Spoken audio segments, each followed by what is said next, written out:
മുനമ്പം ഭൂമി പ്രശ്നത്തിൽ സർക്കാർ നിയമിച്ച ജുഡീഷ്യൽ കമ്മീഷൻ ഹൈക്കോടതി റദ്ദാക്കി. കമ്മീഷന്റെ നിയമസാധുത ചോദ്യം ചെയ്ത് വഖഫ് സംരക്ഷണ സമിതി നൽകിയ ഹർജി പരിഗണിച്ചാണ് കോടതി നടപടി. ജസ്റ്റിസ് ബെച്ചു കുര്യൻ തോമസിന്റേതാണ് ഉത്തരവ്. മുനമ്പം ഭൂമി വിഷയം വഖഫ് ട്രൈബ്യൂണലിന്റെ പരിഗണനയിലിരിക്കെ സർക്കാർ കമ്മീഷനെ വെച്ചത് ശരിയായില്ലെന്ന് ചൂണ്ടിക്കാട്ടിയാണ് കമ്മീഷൻ നിയമനം ഹൈക്കോടതി റദ്ദാക്കിയത്. കമ്മീഷനെ വെച്ചത് വഖഫ് നിയമം കണക്കിലെടുക്കാതെയാണ്. കമ്മീഷൻ നിയമനം യുക്തിസഹമല്ലെന്നും സർക്കാർ യാന്ത്രികമായി പ്രവർത്തിച്ചെന്നും കോടതി വിലയിരുത്തി. ജുഡീഷ്യൽ കമ്മീഷൻ നിയമനത്തിൽ പൊതുജന താൽപര്യമില്ല, സർക്കാർ നിയമപരമായ സാധ്യത പരിശോധിച്ചില്ലെന്നും കോടതി നിരീക്ഷിച്ചു. സർക്കാരിന് ജുഡീഷ്യൽ കമ്മീഷൻ നിയോഗിക്കാൻ വിവേചനാധികാരമുണ്ട്. എന്നാൽ മുനമ്പത്തേത് വഖഫ് ഭൂമിയാണെന്ന് നേരത്തെ സിവിൽ കോടതികൾ കണ്ടെത്തിയിട്ടുള്ളതാണ്. ഇക്കാര്യങ്ങൾ കമ്മീഷൻ നിയമനത്തിൽ സർക്കാർ സൂചിപ്പിച്ചില്ലെന്നും കോടതി അഭിപ്രായപ്പെട്ടു.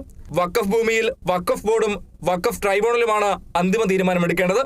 അതിൽ ബാഹ്യ ഇടപെടൽ അനുവദിക്കാനാകില്ലെന്നും ഹൈക്കോടതി വ്യക്തമാക്കി. സിംഗിൾ ബെഞ്ച് ഉത്തരവിനെതിരെ അപ്പീൽ നൽകാനാണ് സർക്കാർ തീരുമാനം. Kerala vision news, Kochi.